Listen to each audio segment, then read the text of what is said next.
হয় না ভক্তির নয়নের অশ্রু। ভগবান ভক্তির নয়নের অশ্রু সইতে পারেন না বলে আজকে 84 লক্ষ জনম পার ভ্রমিতে ভ্রমিতে দিয়েছেন উত্তম মানব কোটি জনম। কিন্তু মন, প্রত্যেকটা মানুষ যদি আমরা নিজের হৃদয়ের কাছে, অন্তরের কাছে, মনের কাছে প্রশ্ন করি, হে মন, জীবনে কি করলি? এত প্রার্থনা করে, এত সাধনা করে, এত ভজন করে মানব জনমটা পেলি, কিন্তু কি করলি জীবনে? হ্যাঁ বাবা, এই জীবনে যা কিছু করেছি, কর্ম করেছি, পরিশ্রম করেছি, যা কিছু করেছি সব আমাদের সুখের নিমিত্তে করেছি, আমাদের আনন্দের নিমিত্তে করেছি, আমাদের সুখ স্বাচ্ছন্দ্যের নিমিত্তে করেছি। ভালোবেসেছি, প্রিয় পরিবারের 5 জন মানুষকে ভালোবেসেছি, স্ত্রী, পুত্র, কন্যা, ভাই, বন্ধু, প্রাণ ভরে ভালোবেসেছি। তাদের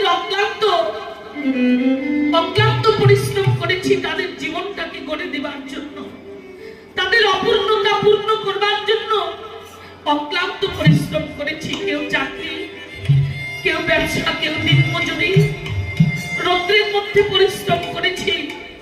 কিন্তু বিনিময়ে কি পেয়েছি জানো? বিনিময়ে শুধু সুখ। কারণ জাগতিক জগতের ভালোবাসা বড্ড বিনিময়ের হয়। আপনি কাকে ভালোবাসবেন?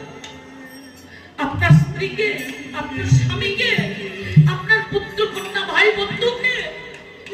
যখন ওরা আপনার অনুকূলে থাকবে, যতক্ষণ আপনার উপরে নির্ভরশীল, ততদিন তাদের ভালোবাসা আপনি পাবেন। যখনই তারা নিজের পায়ে দাঁড়াতে শিখবে, চলতে শিখবে, সেদিন আপনার মুখের উপরে বলবে, কি করেছ তুমি আমার জন্য?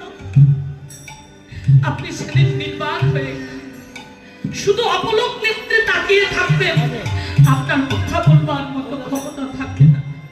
আপনার বাকশক্তি, হৃদয় কেঁদে বলবে, হে মা, সারা জীবন তো তুই তাদের জন্য পরিশ্রম করেছিস, সারা জীবন তো তুই তাদের জন্য অক্লান্ত খেটে পড়েছিস, তাদের জন্য পরিশ্রম করতে গিয়ে, অক্লান্ত খাটাখাটনি করতে গিয়ে গৌর গোবিন্দের নিত্য চরণ করো সেবা করবার সুযোগ আমাদের হয়নি। শুধু ভেবেছি রিক্সা চালিয়ে